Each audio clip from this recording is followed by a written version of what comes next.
Hey there, this is I'm Chase, and this is Chaz Foraker. We're Right. here today to talk about our love of Japan and some of our different experiences in and around the country. Just wanted to do a quick introduction on ourselves. We both have had several opportunities to either live or work in Japan, vacation in Japan.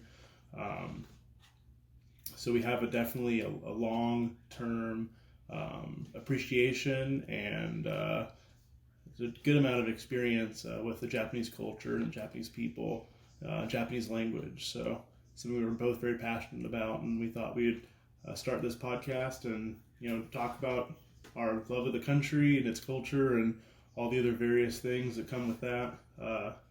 Together each week or whenever we have time to get together and talk about it. So, Yeah. anything else you want to add to that introduction? Yeah, and we both have been very passionate about Japan. For most of our lives, growing up together, and Mm-hmm. a lot of the same interests, but also our experiences with Japan, from our initial experiences to our most recent experiences in Japan, have been very very different, Right. which I think is really interesting. Just same country, same love for the culture and appreciation of the food, but very different situations that we've experienced Japan over the years. So it'll be really cool to compare and contrast, what our experiences have been like, and what was surprising, what was interesting, what we liked, Right. to what we didn't like, Mm-hmm. funny stories, kind of everything in between. Yeah, especially since it's not like we're two completely different people going to the country and having different experiences. We're cut from the same cloth. We're from the same family. We have the same upbringing to a pretty comparable sense. So then to put us into the country and then have us have completely different experiences, and but at the same time both fall in love and appreciate that country is really cool. Um, so with that, you want to kind of jump right in and get your first time to Japan experience. Kind of talk us through that and what you took away from that, and how it's kind of shaped who you are today, if it has, or whatever it may be. Yeah, definitely. So when I started out first in college, I had come from being pretty much wanting to be a doctor my whole life. Don't really know where that came from. I think mom and dad maybe pushed me a little bit in that direction. Mm-hmm. And I was interested in science, but I also knew it would make a lot of money. I'd grown up thinking, that was the way to make a lot of money and have a good career. But when it came to college, I had done an internship at a hospital and just detested it. It was just so depressing and really boring, and everyone's at the hospital seemed to be angry all the time. Right. And it just really wasn't an environment that I wanted to be in the rest of my life. So really my only other true interest at that time was Japanese. Right. And at college I went to, they had just really started their Japanese program attached to their international affairs program. So I pretty much jumped full into that, started taking Japanese classes, and after 2 years, I was able to do the first study abroad program that they did jointly with a university in Sendai, Japan. Right. Do you remember that university's name, or is it? It was Tohoku University. It's huge now. I mean, it was a big university back then. This was like in 2001, summer of 2001. Right. Um, we've since been by there in the last couple of years with some of our trips, and it's just huge. It's one of their biggest engineering universities over there, I believe. Wow. So yeah, in that summer, a very small group of us. I think there were maybe like 10 students. We'd only had 2 years, four semesters of like basically beginner's Japanese. We could read just hiragana and katakana. Mm-hmm. No kanji really yet. And I remember when we were getting ready to go, we actually had part of the study abroad is we had, I think, like 2 weeks of intensive Japanese classes at Georgia Tech there on the campus. Right. Just trying to learn as much as we possibly could to be able to function, because this study abroad, they were literally just taking us there and like dumping us to these host families that didn't speak any English, Mm-hmm. you know, and we were going to have to commute and, you know, like, you know, all the crazy stuff that you have to do in Japan that foreigners, at least here in Georgia, are not used to. Definitely. So, yeah, that summer we went, and I remember we had a direct flight. We flew into Tokyo. We took the Shinkansen all the way up to Sendai, which was a really cool experience. Right. Just, I don't even know if I'd been on a train as a little kid, like a locomotive type train, just for fun, like in Virginia City, California, right. Like a little different than the Shinkansen. Yeah. So being on this like super futuristic train, you know, it's going just so fast. You just see all the scenery blowing by you, you know. Right. It was really cool, you know, comfortable, and just, you know, I think that the first time, even though I had studied about Japan, I'd watched, you know, Japanese television most of my life, I had a reasonable expectation of what it was going to be like. But I think even with me, I mean, I did suffer quite a bit of culture shock, just really amazement, you know, for the most part, of, you know, how everything was just, it was like being in a different world. Definitely. So we met our host families at, I didn't know then, but I know now, it was like one of their little community centers. You know, they're really popular in Japan. They'll have like a city hall or like several different little community centers that the, you know, whoever lives in the neighborhood can basically, you know, borrow or rent out, you know, rooms or whatever for different events, you know, that they want to do or whatever. So they had arranged for us to all meet and gather, and I think we had like food. They brought in some different food and some stuff, you know, to meet us and get to know us a little bit. But then from there, we pretty much went directly with our host families, you know, to their home. And I remember my host family, it was a mother and a father, and they had an older boy that was probably in high school, and then a younger girl that was, you know, probably late elementary or maybe, you know, junior high. But yeah, they didn't speak a single word of English. And my Japanese was just enough to, like, you know, do introductions and ask where things were, or tell them, like, you know, basic things like what I liked, what I didn't like, right. You know, where I was from. Your Japanese was good enough to get off the impression that it was better than it was. Yeah. Yeah, and that's always one of the funny things, is the minute you open your mouth and you pronounce one word in Japanese correctly, they immediately think, you know, oh, you know Japanese, and then they tell you, oh, you're so good, and it's like, yeah. Not quite there yet.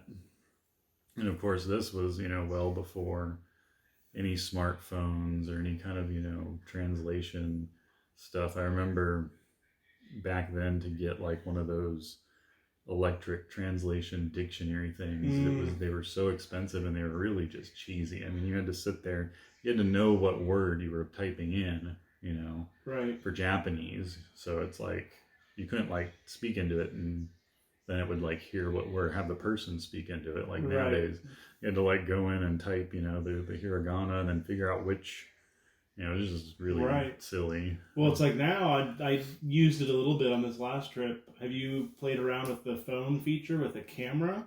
Where you literally just hover the camera in front of the, you know, kanji or whatever it is, and it'll just translate it with the camera. Just immediately translates it. That's insane to me. Yeah. So different than the first time I was there, for sure. Yeah. Yeah, and even like back and forth recently, you know, with the Korean boys that visited us, we were just passing the phone back and forth, talking directly into it, and they would, you know, say something, and it would tell us, and we'd be like, oh, okay, and then we'd say, I mean, it was like, you know, really easy. It didn't add any kind of difficulties really to our, you know, conversations. So people are lucky now having that kind of technology. Right.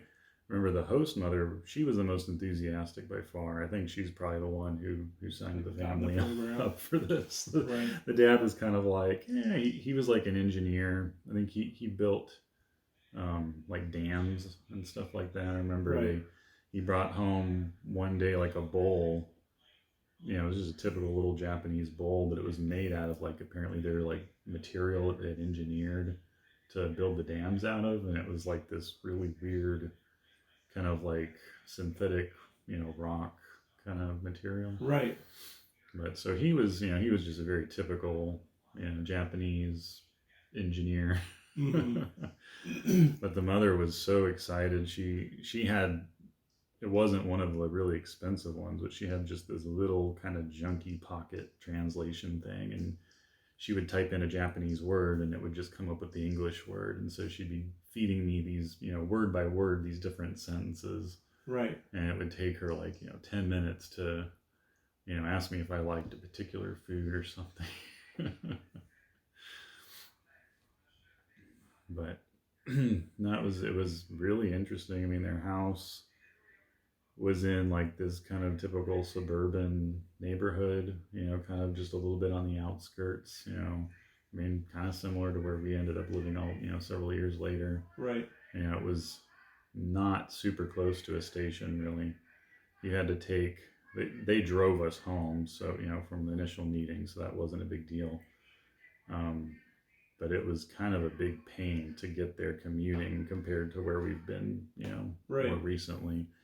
You had to take from Sendai Station, you had to take a subway, I think like 4 or 5 stops, and then you had to get out of the subway and then catch a train and then take it to another different stop, and then at some point you had to get on a bus. It was like you literally had to take 3 different modes of transportation. Right. Overall, it was maybe like a 40-minute commute, if that. Right. But it was just a matter, and you know, someone who's never been on a train or in a subway or yet really on a bus. Right. I mean, you know, it took a lot of getting used to, and not being able to read any of the signs really, you know, or tell you where you were going. Right. Had to guess, especially in that kind of area. You know, it's not like, you know, first off, it's not 2019, and it's not in the heart of Tokyo or in the heart of Kyoto where everything is translated, and, you know, a lot of your train attendants have pieces of paper that they can use for reference for talking to someone in multiple different languages. You know, they didn't have that same kind of image structure there, so it was almost like a guessing game at some point. It's like, well, I hope I got on the right bus. Yeah, and I drove my host family crazy with that whole situation. I think about halfway through, I finally had gotten everything down. Right. You know, I had learned, you know, the kanji and the writing and everything well enough for the things I needed to see on the bus and the trains.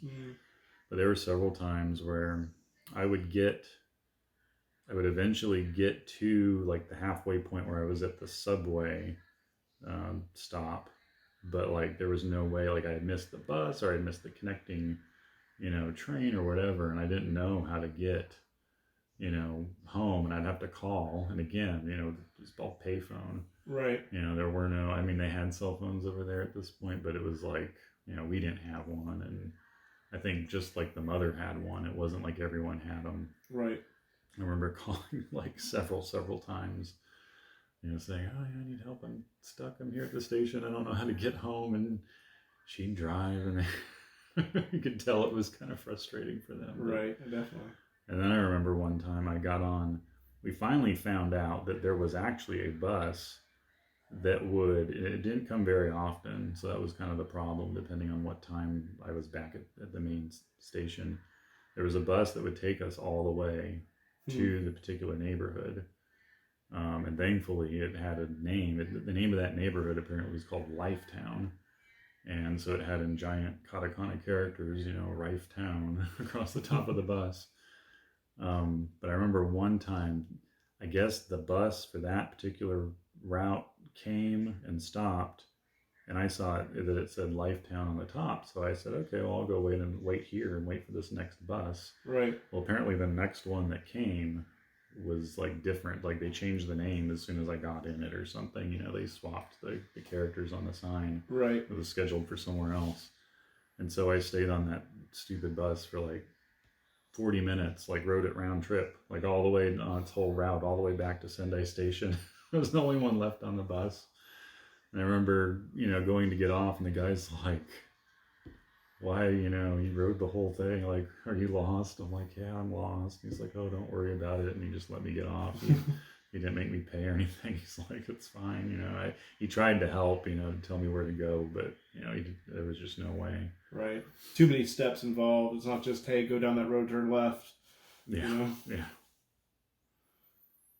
Yeah. But finally getting used to that route. And it was a fairly complex route. I mean, the Tokyo system is huge, but to be fair, I mean, it's really straightforward when you get used to it. I mean, there's really only a few you can really just go around the Yamanote line to get most places. Right. And then you can take one of the others to go like across, the central Cut Tokyo. through, right. But, this was, I either was just young and dumb or between that and maybe being a little bit more complex. Right. Well, I mean, I know personally speaking, I would be completely lost as a foreigner without websites like Google Maps or Hyperdia or whatever other kind of resource you have for your train systems from like point A to point B. Yeah, like looking at those maps to me is just so. And maybe it's because I'm not from a big city. I never use public transit. I drive everywhere I go. You look at those big train system maps and like my head explodes. I'm like, I just can't handle it. I look at it for 5 seconds and I start getting a headache. I was like, But if I can go onto my phone, onto a website and say, hey, I'm at this station and I'm trying to get to this station, and I can look up that route and I can look up like 5 or 6 routes at the same time. So, okay, if this one doesn't pan out, okay, well, this second route's the same route. It just has a later train. So I can use that same option if I'm not, if I miss that transition, that train stop or whatever it is. I don't have to run like you see a lot of people doing, just sprinting to the next train, especially if you're traveling with someone. So I can't even imagine traveling without that. So it's crazy to think like, walking around Japan, especially an area that's not Tokyo, without it. It blows my mind. Yeah, it's definitely a huge help. I mean, back then, and even still today, if you don't use that app, you're just trying to go around. You have to know like the exact stop. You have to be able to look up at those huge giant maps that have the tracks and everything showing you where everything goes, and say, okay, yeah, that's the stop. The kanji name or for your particular stop that you want to go to, and then you have to figure out, okay, well, on the schedule, for buying the ticket, then you buy the ticket and then you have to figure which platform it's on. Do you know why there are people that buy tickets opposed to just having the card? Like, is there a benefit to that? Like, I don't understand. It blows my mind still. Yeah, not really. In recent years, I don't really remember seeing anybody. I mean, very few people were buying the actual standalone tickets. Right. I've seen it a couple times, and like I've used it so little. I actually had to use it this last time I was there, just a few weeks ago, and it kind of refreshed my memory when I started playing with the machine. It's like you're not buying a ticket to a certain place; you're buying a ticket for $1 amount, the dollar, and then value. It just takes it out. So if you have, if I'm not mistaken, if you have an extra amount on it once you're leaving a station, that's why it pops it back up for you to grab, because you can continue to use it. Or go to the change machine. Machine. So I thought, for some reason, I always think like, oh, you have to go and buy a ticket to X, or but that's not really how it works. You're just putting $1 amount, or technically a yen amount on it to get to the right place. Yeah. But I as a foreigner, I love buying the Passmo or the Suica or whatever. Different regions have different types of cards, but I like getting those because I have it as a souvenir. I keep it in my wallet year round, so it's always like, so I look at it whenever I open my wallet and I go, yeah, it's my train pass. Yeah. But it's just so convenient, just like popping it, pop right through my wallet. Hit it on the machine, keep walking. But yeah, that and the commuter passes are super convenient. When we lived there the last time, Amanda had her work paid for, I think they paid for all of it or most of it for a commuter pass. Right.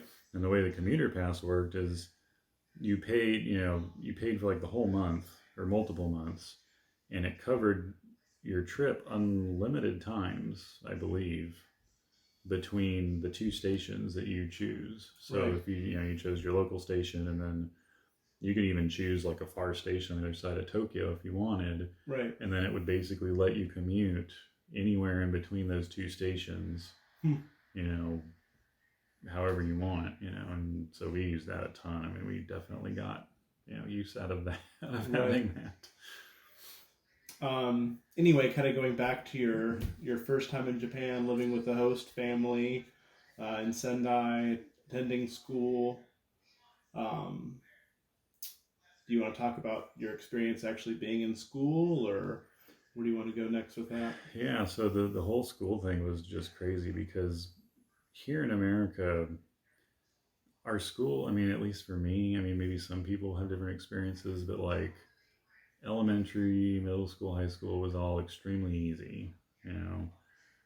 It wasn't until college, and it might have just been the college I went to, I don't know, but you really kind of get a kick in the pants as far as like, it's just so hard, and you're like cramming all the time, and you just have constant work.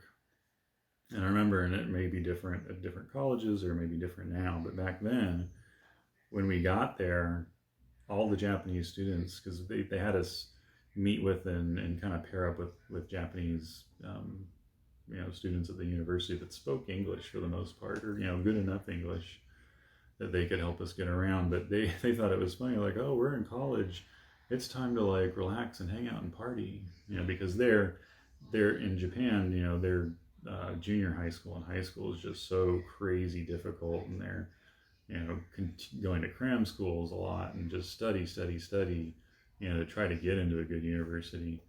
And I guess once they're in that university, it's kind of like, okay, smooth sailing from here. Right. So we were experiencing just totally opposite,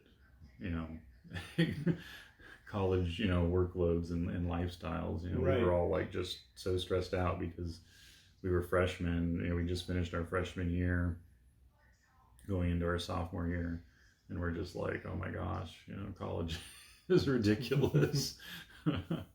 And they were like, oh, this is great. They're just like hanging out. The classes, we attended actual Japanese classes, several of them. We also attended a couple that were like for us. They had some visiting professors there from like, one was from like Australia, one was from Europe. And they were, they taught us some different, just some different, like one taught us a Japanese business class. It was kind of interesting, just basic, introduction into Japanese business and just kind of the customs and things that are different between dealing with business in Japan versus in America. Right. I think the other one was maybe a culture class. But then we had like a technology class. We had several others that were all like actually with the Japanese students. So we, couldn't understand most of it, obviously, but it was, an interesting experience to see, how these classes worked and everything. But yeah, that, and then of course the biggest difference was the food in the cafeteria. Oh, definitely, I can imagine. You go from, I think pretty much every college, all the colleges I've been in, their food is pretty much atrocious, unless it's some, third-party company that comes in. Like some colleges will have like a Chick-fil-A or McDonald's, some other fast food place, and then it's the same as anywhere else. But most of the time, cafeteria food here is just atrocious.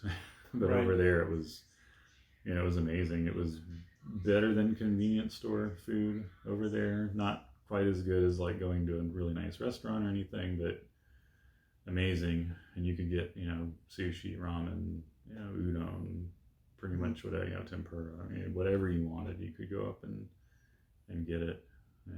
Was it all prepared fresh by like like old ladies, like obachans, like it's what I'm imagining? Yeah, pretty much. It was very similar to what I think they do in the elementary school, in the high schools and all the schools around Japan.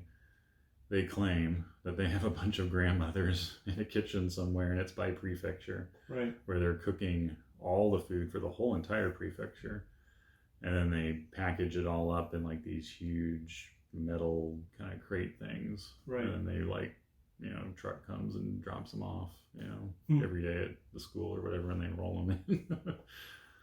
But yeah, the food was amazing.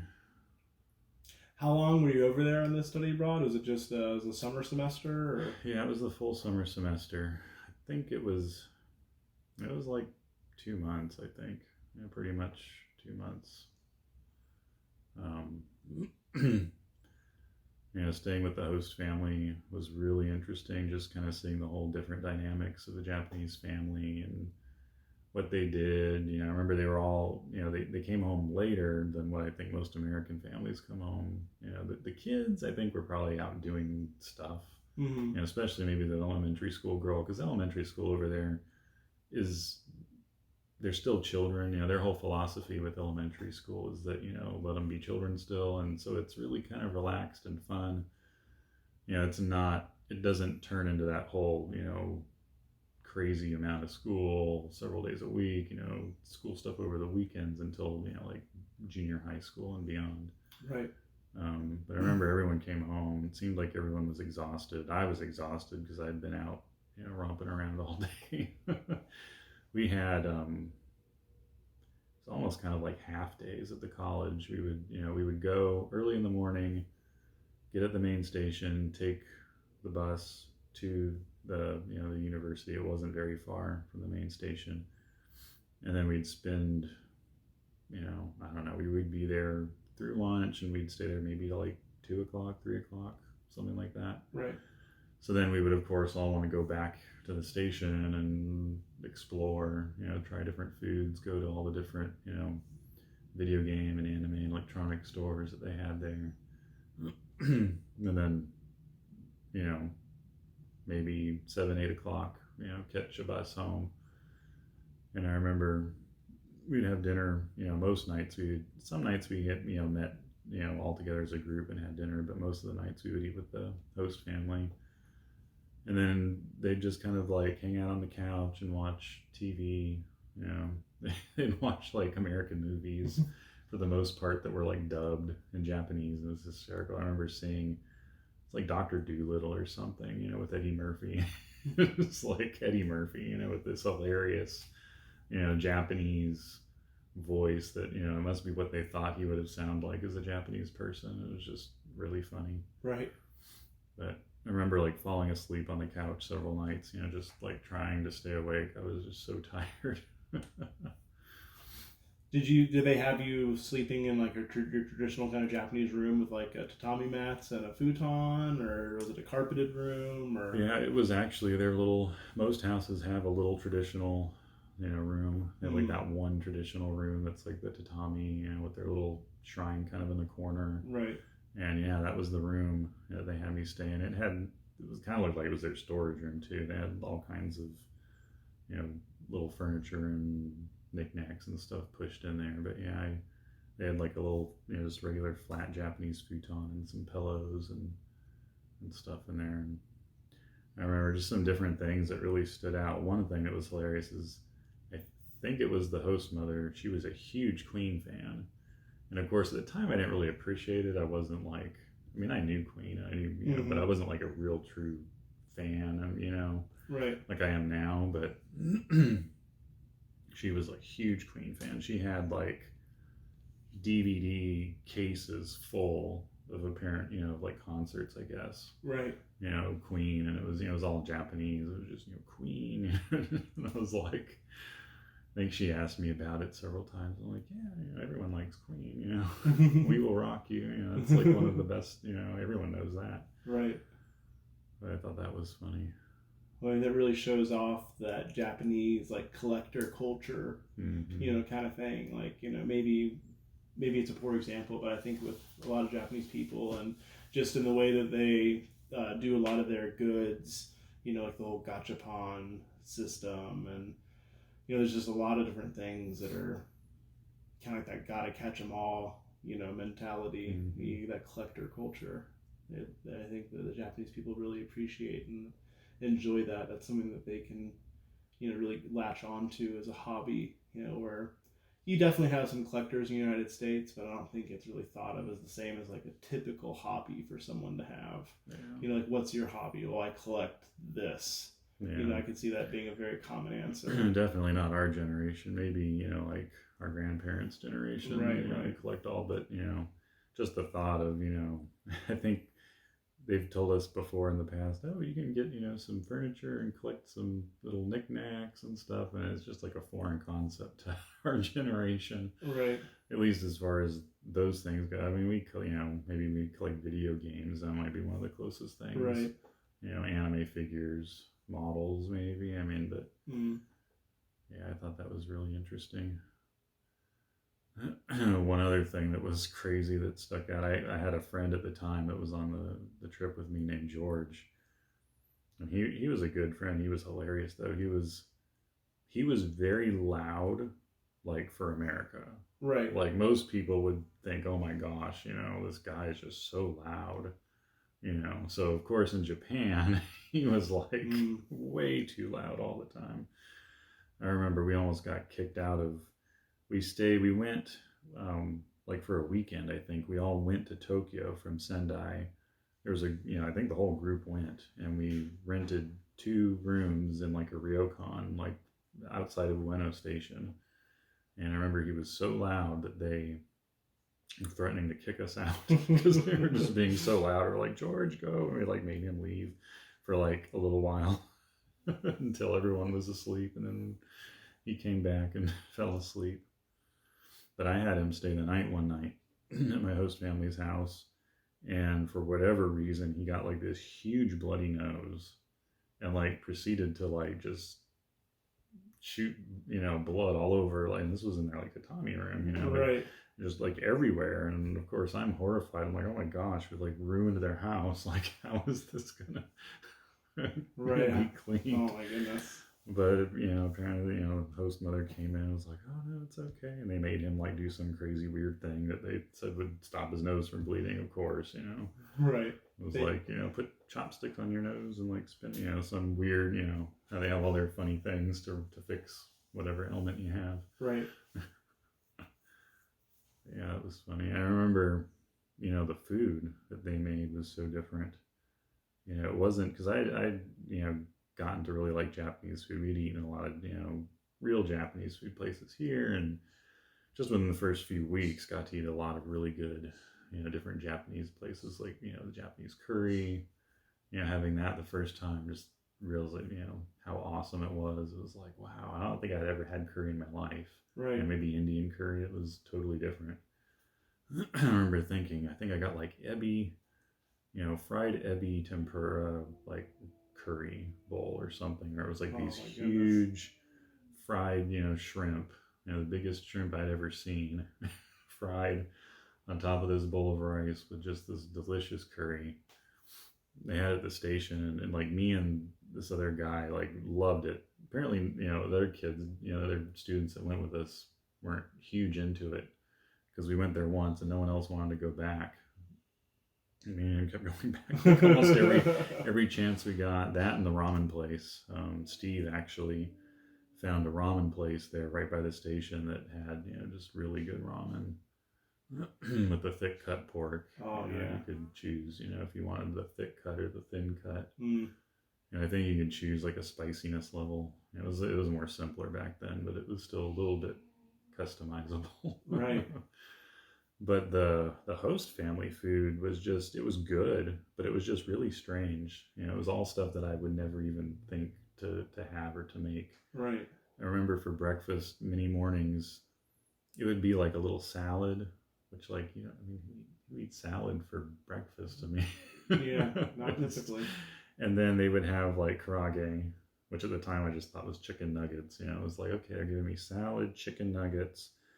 And then they would have like maybe bread, like some sort of like a, like that thick cut Japanese, bread that they would toast and put jam on. Right. Or like a bread good that they had gotten somewhere. Or a lot of times, which this I did like, is they would bring like a yogurt, and it would be just like a plain yogurt, and then they would have like several different jams, and you just mix in whatever jam you want into the yogurt. Right. That sounds good. And that was really good. And at the time, this was before this whole huge yogurt craze hit America with like, the Greek yogurt and Chobani and all this stuff. I mean, the only yogurt was like that nasty Yoplait stuff. Right. That like only women ate when they were dieting or whatever. So true. But yeah, I remember that being really good. And then I think, nothing else really stuck out as far as the food that they made. Except for one time we did go on a field trip. We went up into the mountains. We went up to one of their big mountains up there called Mount Zhao. It has this huge like sulfur lake right in the middle of the top of the mountain. And we went there. We went on a bus ride, and it was like a whole day trip. And so they packed us lunches, and she made me a bunch of onigiri. And I remember I was just eating them and eating. They were so good. Like, one would have like tuna and mayonnaise, and one would have like karaage in it, all this stuff.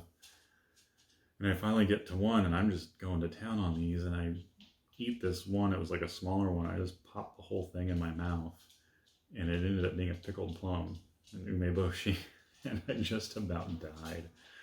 I remember just how just sour and salty, and it was like hard. And it was kind of more hard inside for some reason. I don't know if it had been in the fridge or something. It was just terrible. It's funny because I've heard that story, probably 100 times.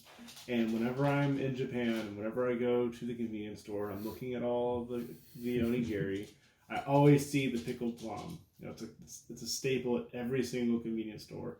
And I've never tried it because I've heard that story. So, like, I've had pickled plum like maybe as like a little side item, and like I can't even tell you how it tastes, but for some reason like I just won't even touch a pickled plum onigiri, even though I've never tried one, just because I know it's like I'm not gonna like that. If Chaz didn't like it, there's no way I'm gonna like it. But I mean, they're everywhere. Someone's liking them. I don't know if I've had. I think I've tried one since, and it was better. I think with the process, we saw them making pickled plums at one point, and it's like kind of a long process. They put them out in the sun, and they do all this different stuff. And I think maybe she just didn't quite have it down right, or maybe they weren't really ready yet, or something. Something, right? Because I think they are a bit bitter, or maybe it was just the surprise. Expecting something savory, and get something expecting like chicken or tuna, and then right. Get this.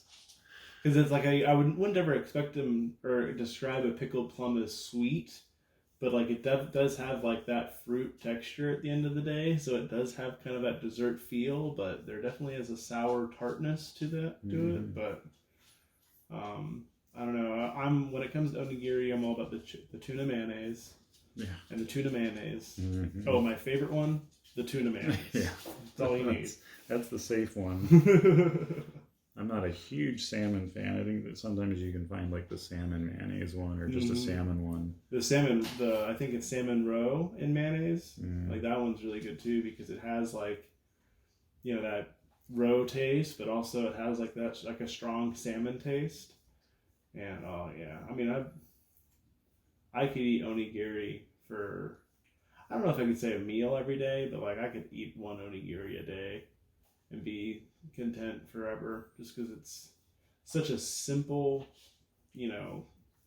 just delicious balance of savory and saltiness, and oh man, it just hits the spot every time. I love it. So good. Yeah, it's one of my favorites. And it's breakfast food apparently too. Yeah, that's how I look at it. I always, if I'm in Japan, the first typical, like, I don't like going to like a cafe in the morning. I might go to like a bakery or something and get a cup of coffee or a little smoothie and a baked good. But typically, I'm just going to run to the local Lawson or 7-Eleven and grab a couple onigiri and a coffee, or maybe a sandwich. Like I'll eat one of those delicious egg sandwiches for breakfast, and a coffee or something like that. Maybe a tea. And that's all I need. I love it. So good. Anything else you wanted to talk about in your first time? I mean, I think my first experience with a couple really good Japanese foods, was that first trip, during that study abroad trip. I remember it seemed more special when they took us out. I think the host family took us out maybe like 3 nights to dinner, which over the course of 2 months wasn't a lot, but it seemed like it was kind of like a special special occasion. One time they took us to Sukiyaki restaurant, Right. which of course I'm wanting to say was maybe my first experience with sukiyaki. Mm. And where it was all traditional. They cracked the raw egg in our bowl and we mixed it all up, and it was just the most amazing thing. It was so delicious.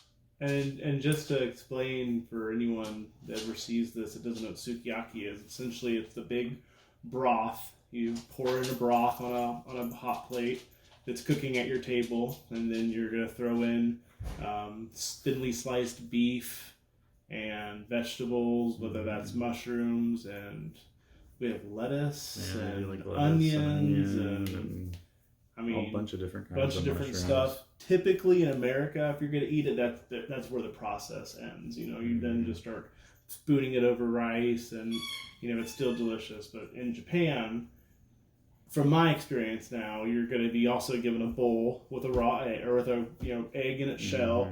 You're going to crack that egg and put it in the bowl and stir it up, and you're going to then dip the meat or whatever you're eating into the raw egg. And it, as weird as that might sound to some people, it is like, really it just good. it works so well. Yeah, if you at all like fried eggs or easy over eggs, where it's just a little bit cooked, right? It's kind of that same kind of savory deliciousness, absorbed in the rice. I know growing up, my grandparents cooked. I don't know if it was from their culture, but we would have fried egg over rice like all the time. It was, whenever we made a roast con pollo or like fried rice, the next morning with leftovers, it was like, yes, we get to have we'll heat up this rice and dump a fried egg over it. Right. We still like, and the runnier the better. Yeah, we still do that. All of us here love that. Whenever we have leftover fried rice. Well, I know our grandparents have taken to the habit of ordering Chinese food, in their old age because they're less mobile. So they're getting these things of Chinese, white rice, and that's what they do. They throw it in the stove real quick on a pan. They fry it up, and then they crack an egg on top. And whenever I go there for breakfast or lunch, I typically get served some leftover Chinese rice. It's delicious. I'm not complaining by any means, but the egg makes everything better. I mean, that's one of my big takeaways from going to Japan the first time. Is egg makes everything better. Yeah, and then the other one that sticks out is we went to a Korean barbecue place. Which at the time I knew nothing about. Right. To me it seemed really strange that, okay, I'm in Japan, but we're going to Korean barbecue. Like what why? Like, but knowing now, yakiniku, it's over there. I mean, it's a little different than going to like a Korean barbecue here. Right. Of course they call everything differently, but at the time I didn't know what it was then, but now, we had the Korean barbecue, the meats and everything cooked over. It was more of that traditional, like, pot with, like, the coals and, like, the little grill on the top. But then we also had bibimbap in the hot stone pot. Right. Which is, like, one of my favorite dishes, even today, where they do the bibimbap in the hot stone pot, and the rice, gets kind of charred and cooked crispy on the bottom. Right. And again with the egg, they usually give you the raw egg that you can then crack on it and you can kind of mix it in. Just, it's so delicious. I remember loving it back then. I remember thinking, wow, this is really good. I need to go to Korean restaurants when I get home. Right. Yeah, especially knowing that Georgia has a large Korean population that's just been growing and growing and growing.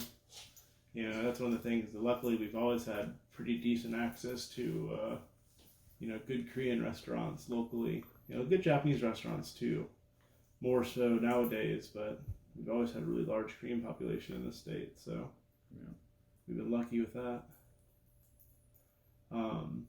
Any other experiences or big takeaways you want to talk about at this point in time, or? I mean, just there's just so much really, to talk about. I mean, the other big thing was being an anime, fan. since, I was little. This was well before. I mean, no one even knew what anime was, Right. People used to make fun of me and my friends, oh, you guys watch cartoons, those are cartoons, why are you watching cartoons at your age? They thought that it was some weird thing. Nowadays it's like, kids growing up now watching anime, it's so mainstream that, you can't even imagine a time when it wasn't, and when people were kind of like put off by it, really. Right. But just being able to be in that culture and to be able to go to shops and go into a bookstore and see, they have every single volume of Dragon Ball, manga. I can sit, buy this whole set, for relatively cheap, and you can go buy, DVDs. It wasn't even DVDs at that point. I think I bought like the whole set of Evangelion on Laserdisc that first trip, and then I came back and I'd actually had a very difficult time finding a Laserdisc player. Finally found one and was able to watch, the whole series on Laserdisc. But just having all that, having the models, Gundam models and other plastic models from Japan were almost impossible to get here. Mm-hmm. If you could find them here, it was like 10 times the price. So being able to go and thankfully I had my good friend Steve was with me that year doing the study abroad. He had been to Sendai before through a different program, so he knew the whole area very well. I think he had spent almost a year in like an exchange program, a couple of years before. So he knew all these little, back alley street hobby stores, just like in the middle of neighborhoods and stuff. We'd go and we'd find these little stores where they had, just all these models. I remember seeing the first big model I bought. It was like the perfect grade Zeta Gundam, model that, here at the time it would have been several $100. Mm-hmm. Just because someone would have to import it and the shipping and just all this stuff to, end up being so expensive if you went like Hobbytown USA or something and tried to buy it.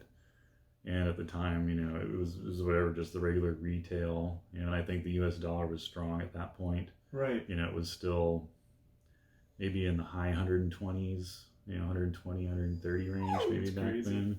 So it was like, it ended up being like $60, $70 to buy, this huge crazy model.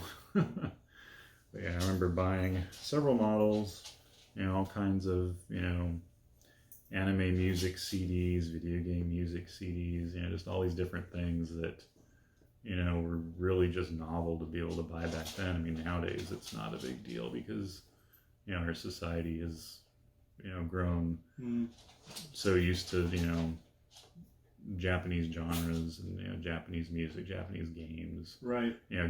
Video games nowadays are released simultaneously across the whole world.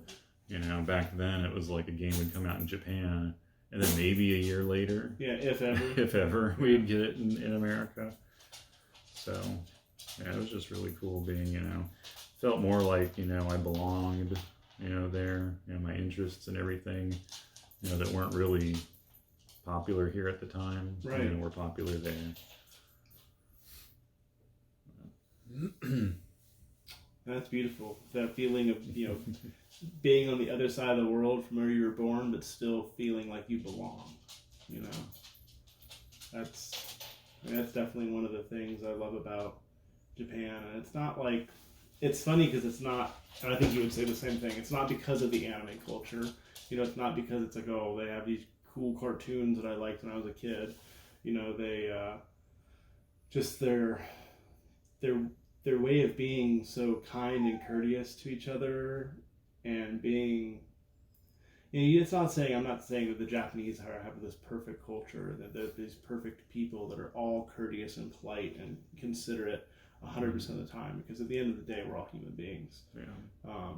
But they definitely know when to show they're being courteous, and I can appreciate that. And it's just one of those things where everything has rules, everyone follows the rules for the most part, and because everyone's following the rules, it just goes so seamlessly. Where, in America, you have, you're basically encouraged to break the rules, you benefit from breaking the rules. More individual importance over group importance Right. is the biggest difference. Where Japan definitely has that group. The group is more important than the individual. Which at the end of the day, I don't agree with that. I think the individual is obviously more important than the group, but it is very peaceful to be over there and just see how everyone, all the cogs work together to make the machine move. I really can appreciate that at the same time. Should I go ahead and go into my experience the first time? Let's talk about yours. Yours, very different. So you went in, what you're saying, like 2001. We're now shooting, basically 9 years in the future. 2010.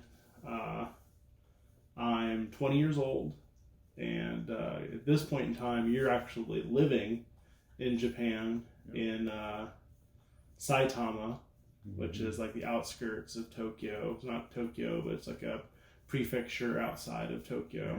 The suburban family prefecture. Took us about 35 minutes to get into Tokyo. Yeah, I would say typically. But just kind of back up a little bit. I begged my my brother and his wife to let me stay there. And that was very easy. They said, sure thing. Initially, it was going to be 2 weeks. Then I said, you know what? I'm spending all this money.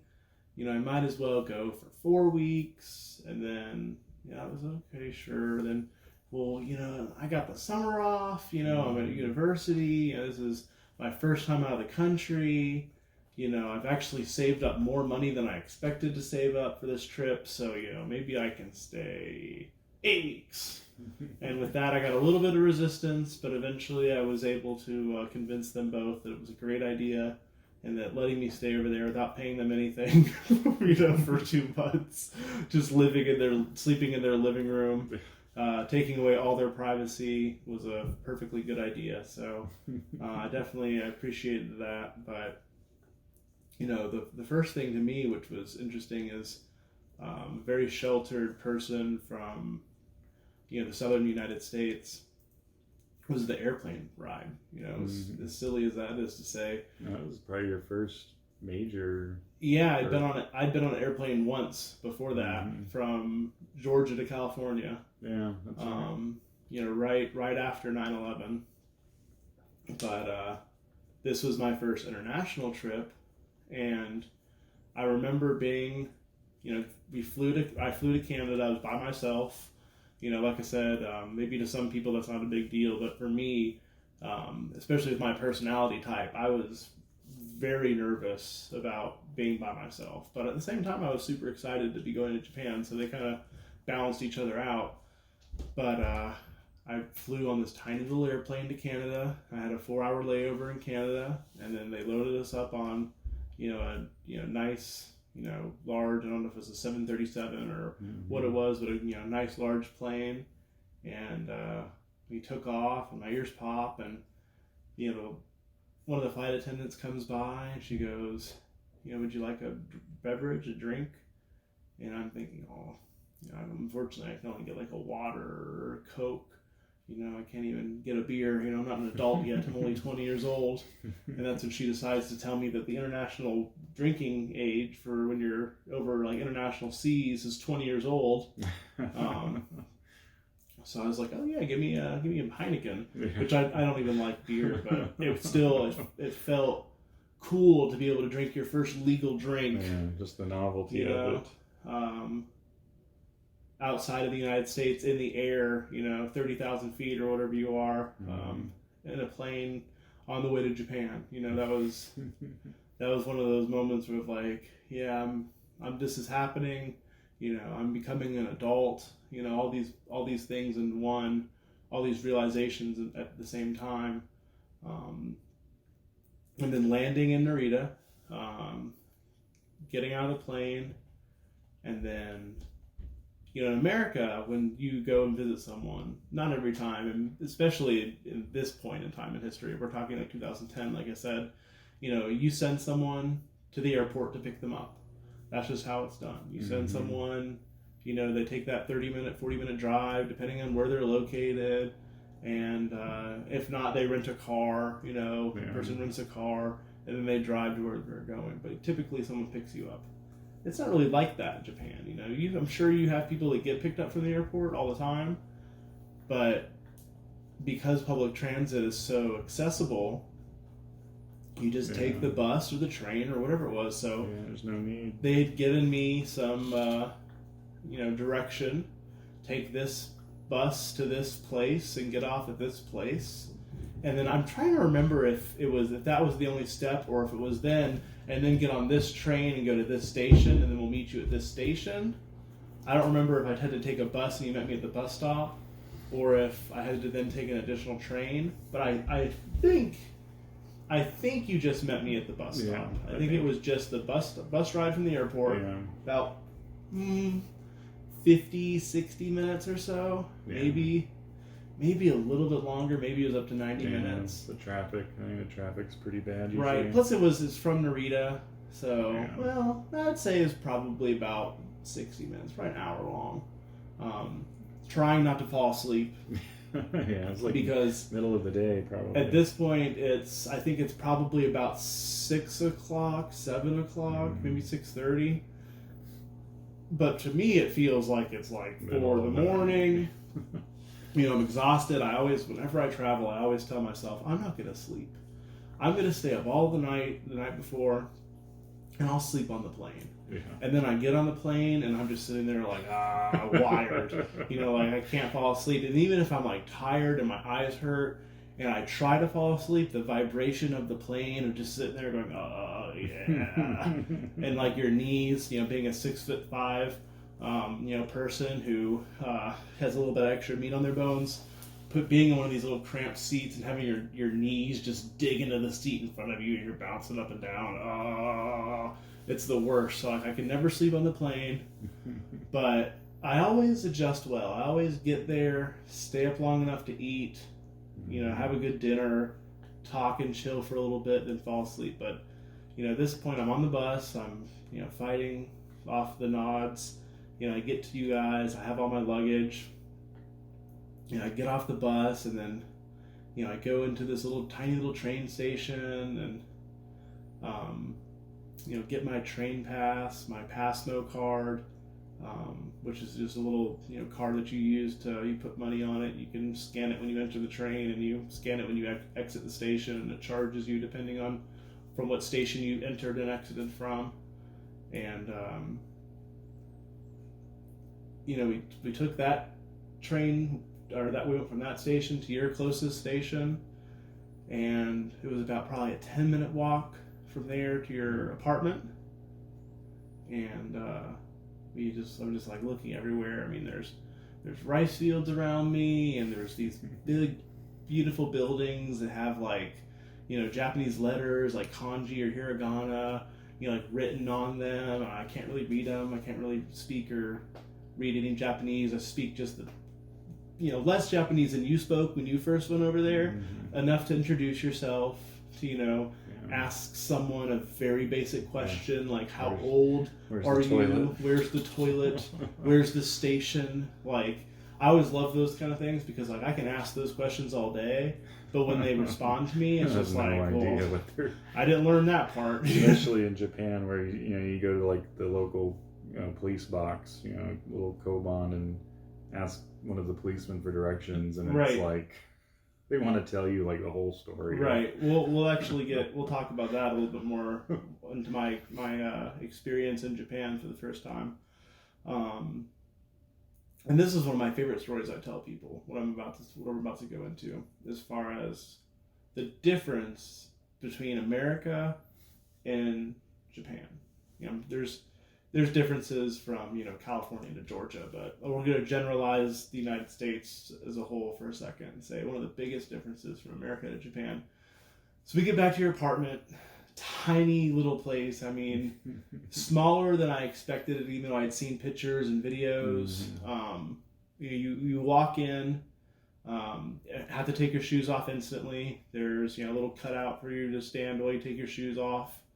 and then you walk in, and there's a bathroom on your right, but you walk in there, and there's a washing machine, and then if you go straight forward, there's a toilet, and then if you go to your right, there's the actual shower where you would take a shower and maybe brush your teeth or whatever else.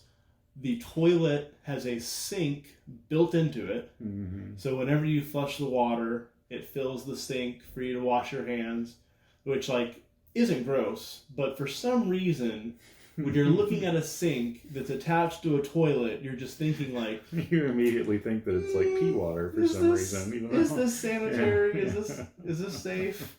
And there's no soap. Yeah, which is kind of defeats. There's no place to put the soap either. Yeah. It's but anyway, you back out of there and you continue down the main hallway, and there's the kitchen, which is like a refrigerator that's like a 2 cubic foot refrigerator, and one burner. Yeah. It wasn't even built in or anything. No. It just was a counter. Sat on the countertop. It was like a camping burner. Yeah, like a camping burner. A nice size sink, pretty good size sink, which you're going to see in every Japanese house or apartment from my experience, because they always have a pretty decent size sink. So you can pile all your dishes in there. Yeah, pile all the 45 dishes you use in a typical Japanese dinner. Some little bit of countertop space, little walking room there, and that kind of led into another room. Keep in mind we are in Saitama, so that's, like I said, outskirts of Tokyo, prefecture next to Tokyo. Or if you're in Tokyo, it's going to be even more condensed. But so this was actually a large apartment. Oh yeah, for what they thought it was hilarious that just the two of us were living in that size apartment. Right. They have the different little names for it, and they have usually the number of rooms, and then they'll put living room, dining room, kitchen. So they called that one 3 LDK, meaning it was a 3-room apartment with a living room, a dining room, and a kitchen. Well, it's not. You would think, it's 3 bedrooms plus a living room, a dining room, kitchen. No, it was 3 total rooms. Right. And that first room that you're saying, when you walked into was the dining room and kitchen. Right. Enough for a 2-person table, a little bistro set, that would still be in the way of the kitchen, really. Right, you have to move it around. And then two rooms. Right. And these rooms were what, maybe 10 by 10, if that? Yeah, I'd say probably 10 by 10. Which, it's just still, compared to all the other places that I've stayed at in Japan, besides one of the places I stayed at in Nagoya, which is kind of comparable, I feel. So much bigger. The 2 extra rooms bigger. My friend of mine that still lives over there, you go into his apartment and it's you walk in, bathroom's on the left, you look forward, and that's it. It's you have the same size kitchen, but it's that little hallway is just a little bit wider, and then that's the entire apartment. Yeah. So the room that's also the kitchen and the dining room and living room and your bedroom, that one room is probably 4 by 7, but this tiny little space. But this, to me at the time, seemed so small. I had the expectation of I'm going to be sleeping on a futon, so I'm prepared for that. I'm the type of person that can sleep anywhere, so I enjoyed that. I didn't really mind it. It was pretty comfortable. I would say there were times when you would get either really hot or really cold because the aircon, the air conditioning system, was, I hate to call it good, because I don't know if that's the word I'd use to describe it, but at certain points you'd wake up and if you had set it too low, you would feel it. Where in America, if I set the air conditioning a little too low, I'll just put a blanket on, and it's dispersing throughout the entire home, so it's not blowing right on you. It's I'm in this one room and it's set to 17 degrees Celsius, and it's going to be 17 degrees Celsius. So there was a few moments where that was kind of something to get used to, of changing temperatures throughout the night. But that's more of me just messing with an air conditioning system that I don't understand, especially when I'm it's all in Japanese. Your typical dumb American. I'm like, oh, what's our Celsius? I don't know anything about that, you know. But all the buttons that turns the heat on. Yeah, have the heat on accident. But like I said, this is what I'm trying to go into is one of the big differences from America to Japan.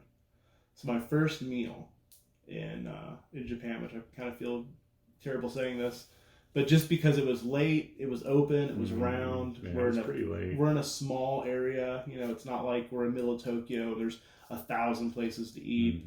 There was a lot of options, but I saw those golden arches and I knew that I had to have some McDonald's. So we decided, hey, let's hit up the McDonald's. It's like 10 o'clock at night or whatever it was. Let's eat there. So we go to McDonald's, and I'm familiar with Japanese culture. I'm familiar with Japanese more so than I think like the typical just tourist that's there because someone told them they should go. I'd always been interested. I had always watched anime as a kid, and I felt, experienced even though I'd never been there before. So I walk up to the counter, and there's a menu taped to the counter essentially, and you can just kind of point, that's all you really need to do. But I wanted to work on some of my Japanese pronunciation, so I ordered Big Mac, and I said, Bigu Maku. And the lady looked at me like I was crazy. Just absolutely looked at me like I was crazy. And at that point, I'm getting kind of nervous. I'm like, what did I do wrong? I thought that was pretty self-explanatory. I'm pointing at the picture of the Big Mac. I said, the way that they write it essentially, or the way that they'll typically say it, Bigu Maku, and I'm looking at my brother, hey, help, please, what's going on? And he kind of steps in a little bit more of a Japanese accent, oh, Bigu Maku. And the person's like, oh, I see, I understand now. That makes sense. This now has made sense to me. The difference between Bigu Maku and Bigu Maku. I was like, that kind of blew my mind. But that's not the point. If you can't understand my Japanese, I don't blame you because at the end of the day, I don't really speak it. So I'll take the hit on that. But I order my food. Everyone orders their food. There's 3 of us, my brother, his wife, and myself. And first off, their menu. Their menu just looked so intriguing to me. It actually looked good. Different items that we don't have here. You have these teriyaki egg burger. You have cheeseburger with an egg on top. You have, right now they're doing spicy chicken nuggets. They were the first one that did the Grand Mac. That I think they've brought to the United States. Maybe not anymore, but at some point they did. I haven't had fast food in a long time, but there's all these just delicious, fried shrimp burger and this stuff that seemed so much. It's things I feel like could work in America. Maybe not every single item, but why don't we have the option to put egg on a burger? We literally have all the tools. It's not like it's oh man, in Japan they got that special thing. No, we put egg on the breakfast items. Why can't we put egg on the burger? Especially now since they have breakfast 24 hours most locations nowadays. And I've heard, I haven't eaten fast food in 8 or 9 months, but you look at what they're doing more recently, and they're doing an international menu. I'm not sure if it's at every location, but I heard on the either radio or on the saw it online. They're doing some sort of international menu, and I was kind of intrigued. I was okay, what do you got on that? But none of the stuff said anything about Japan. I was kind of disappointed. Which I've heard that there are some other countries that have amazing McDonald's. Yeah. Russia. I don't remember if it was you that were telling me, but someone was saying that apparently the McDonald's in Japan, or in Russia rather, the McDonald's in Russia is this fancy sit-down restaurant experience. and is just like phenomenal. That's crazy. So anyway, going back to my story, we've ordered, or we're waiting there, and being the the typical American that I am, after about 3 or 4 minutes, I'm like kind of getting to that tap my foot stage where I'm like, what's taking them so long? Like this is supposed to be fast food, excuse me, like that drive-through mentality of like, you got to get this to me within 30 seconds or it's free, that kind of mindset. And my brother looks at me, you look at me, and you say, the reason it's taking so long is because they're actually preparing it for you. Yeah. It's not sitting under a hot light. Right. And I had this moment of like clarity of like, oh my God, like when you go to a McDonald's in Georgia, most of the time you order the food and it's like, it's already really made, like maybe not nowadays as much. Maybe they're a little bit more focused on it. They've changed it a little bit. There's a lot of lashback against their pre-made stuff. But at this point in time, like in 2010, you go to McDonald's, you order a Big Mac, it's gonna come out in like a minute and a half. It's gonna fly off the shelf. Like in Japan, cheese won't even be on straight. It'll be right. And yeah, that's another big point is you get the Big Mac in America, and it's like it doesn't look anything like the picture. It's literally the most depressing thing you've ever seen. You're just like, oh my gosh, someone put the sandwich out of its misery. Where you look at the picture and it's like, it's a piece of art. It really is. But Japan, they're cooking the French fries hot and fresh for you. They're making sure that the cheese is properly placed on there and the lettuce is on there nice and tight, and there's enough condiments, and it was crazy. So they finally bring it out, and it was like the most delicious McDonald's I've ever had. Like the fries were hot and piping, just salty and crispy, and then you get done eating your meal, and then you sort your trash and throw your trash away, and you recycle responsibly, which to me was like such a weird concept, which you would think that like I could understand why maybe not every household does it, but it doesn't really make sense why every establishment, every McDonald's, every Chili's, every separate, they typically have like the main trash can. They typically have like the main trash can of a little receptacle where you dump your drink, the remains of your whatever liquid you have. Right. And then they have another smaller one that's like just for the plastics. Right. So yeah, that first experience, as simple as it was being inside a McDonald's in Japan and in Saitama, ordering a Big Mac, having that Big Mac come to me in like 6-7 minutes, hot and fresh, showed me that there was a difference from the typical Japanese person's mindset to the typical American mindset. Seeing that this person was working at this restaurant, took pride in what they were doing, where in America you would look at it as, oh, that's just fast food. That's a job for a student or a high schooler, which is funny that we have that mindset, because at the end of the day, McDonald's are open from 5 in the morning until 10 o'clock, 11 o'clock at night, sometimes even later. Yeah.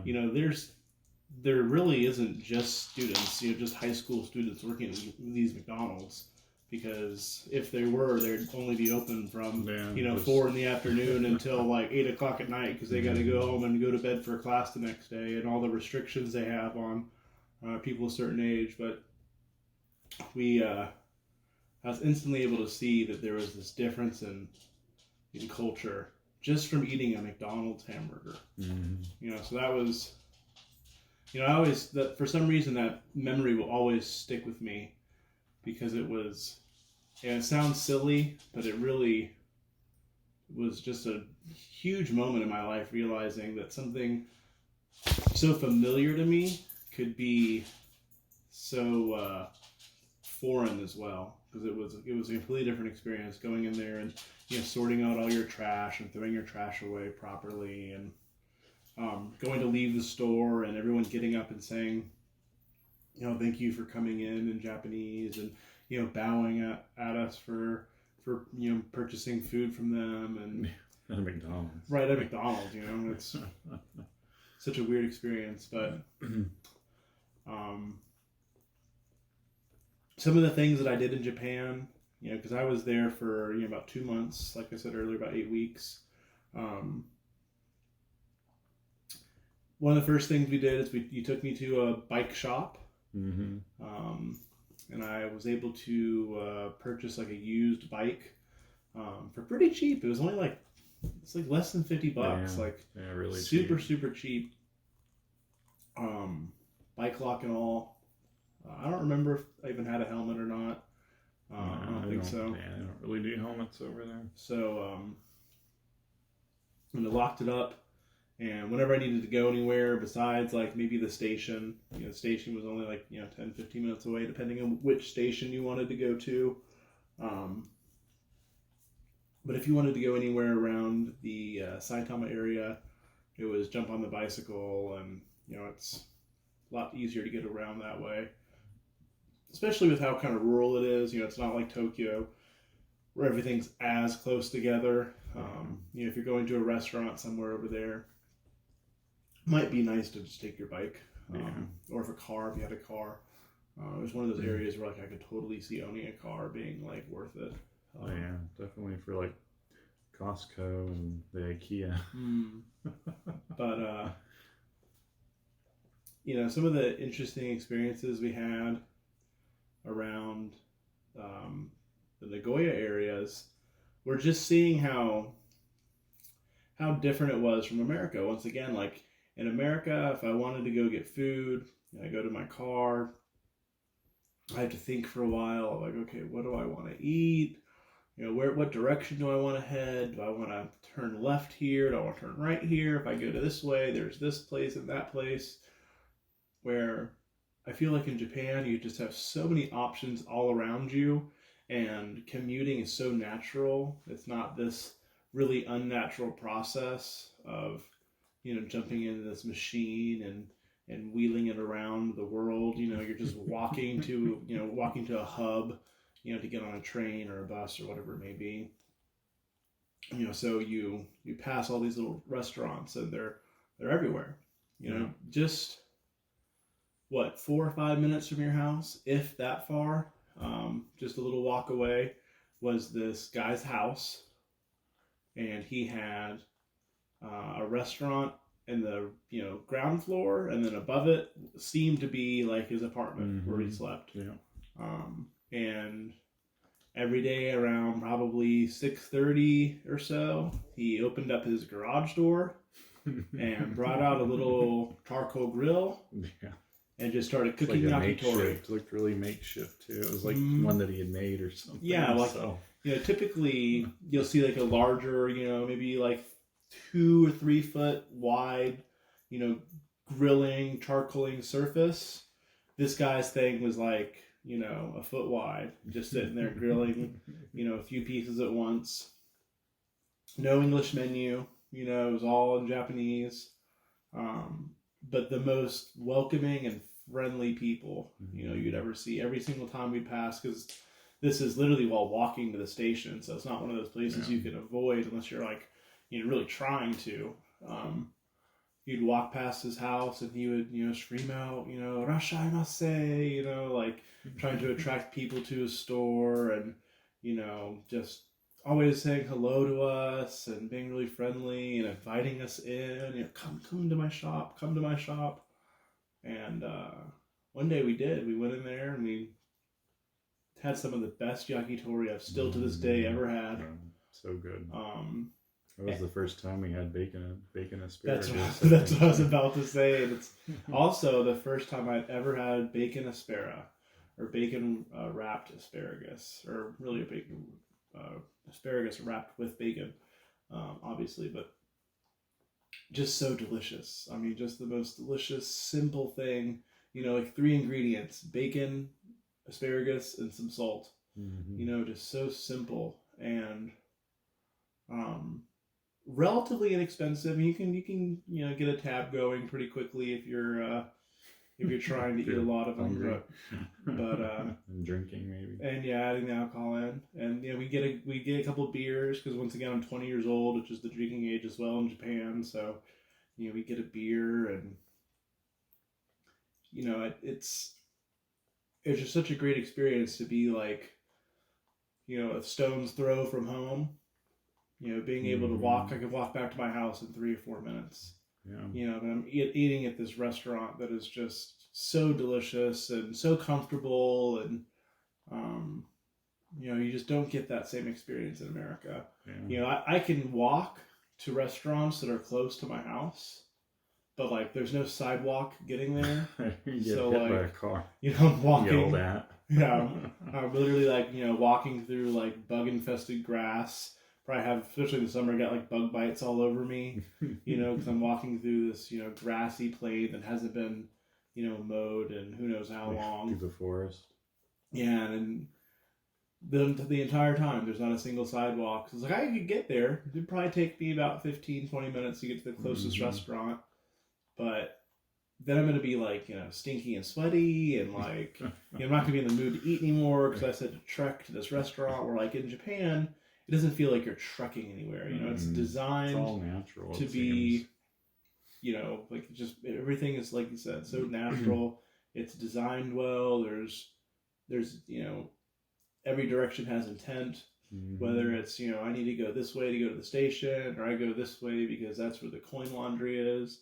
Where like here it's just throw a dart on the area and let's build something there, and we can probably make some sort of road that connects us to maybe some other road in that area, and next thing you just have this big spaghetti mess of infrastructure. At least that's what it feels like to me.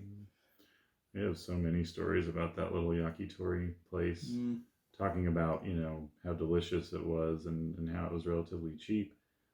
I found, I think once you had left, I went there quite often, but really just for snacks. I'd come home from school, from teaching about 4 o'clock maybe. Right. But Amanda didn't get home a lot of times till much later, like 7, maybe, later depending, just on her commute. And, I'd want to have dinner with her when she got home, but I'd be hungry. And it's like, where, and I mean, maybe in some places in America, big city or somewhere, you have more options. But it's like here, you can't stop on your way home and be, and get such a delicious and healthy snack. It's like here, it's like you come home, you maybe like stop at like a convenience store or fast food, or I mean, it's not like you're gonna go into like a sit down restaurant and order like one little chicken thing and then be on your way. Right. It's like having that option to stop and get just a delicious, healthy snack. Or getting a drink. Just a couple chicken skewers on your way home. It was just really nice. Well, it's like look at the difference of options from a gas station in America, because we don't have convenience stores really. Gas station. Maybe a pharmacy would be like a better comparison. Maybe nowadays, yeah. But from what I typically will go to, like let's use the gas station example. You go into a convenience store in Japan and you have a whole selection of hot food throughout the day. If you go in there really, really late at night, you might not find a bunch of stuff, but typically you're going to have different breads, different skewers, different fried foods, maybe a couple corn dogs. So seasonally, you'll have some oden. You have some sort of seasonal dish like a noodle dish or something like that, soup. And then that's just like the hot section. Then you have like all the microwavable foods that are going to be like prepared meals like curry or amu rice or different types of pastas, which is kind of weird to me, but they got usually got tons of pastas. And you have your rice bowls and your onigiri and your sandwiches and your sweets, and all this stuff that's like single serving, ready to go. They'll heat it up for you right there and give you the fork, or chopsticks, whatever you need to eat it. Where like you go to a gas station here and you got like pork rinds, like a bag of pork rinds, some roller dogs. Yeah, some rollers if you're lucky, that aren't good. And there's no like, oh, well, you just didn't have them when they were cooked at the right time, or they've been sitting. There's never a time where anything that is in a roll is tasty, unless it is a churro. Yeah. That is the only exception to that rule is churros.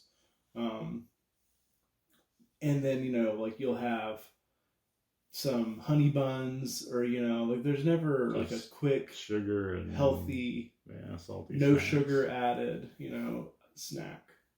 It's always some processed, terrible for you, expensive. That's another thing to consider, is that typically you go to a Japanese convenience store and it's like 250 yen, or like $2.35 or whatever it is at the current time for a good snack. You get two of those and it's a meal.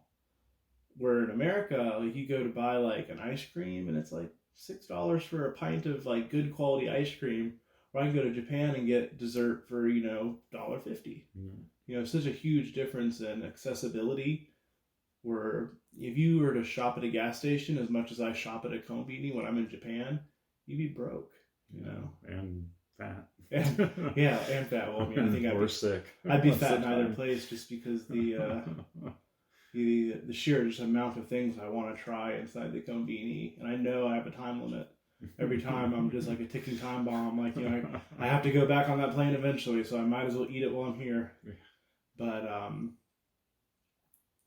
just all the different restaurants, and the like you said, the food was so different. Even though I had some experience with real Japanese food, when I was young, and I'll do it now occasionally, maybe more for a joke nowadays, but when I was a young kid, someone would tell me, oh, I've eaten Japanese food. We went to a hibachi restaurant.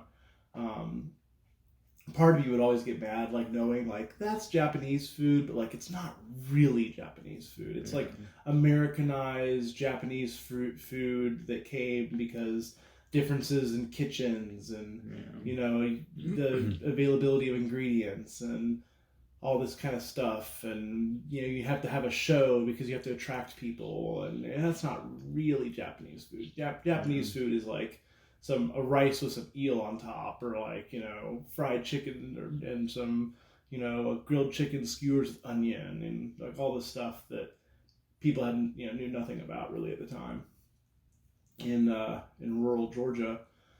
But just all the food, I mean, there wasn't a single bad experience I had when it came to food. Like there was a couple times, maybe really one time in particular, when I ate something that I thought was chicken, but it turned out to be rice. Oh, no. And I just had like, I'm thinking in my mind like, oh, this is a skewer with chicken and teriyaki glaze on it.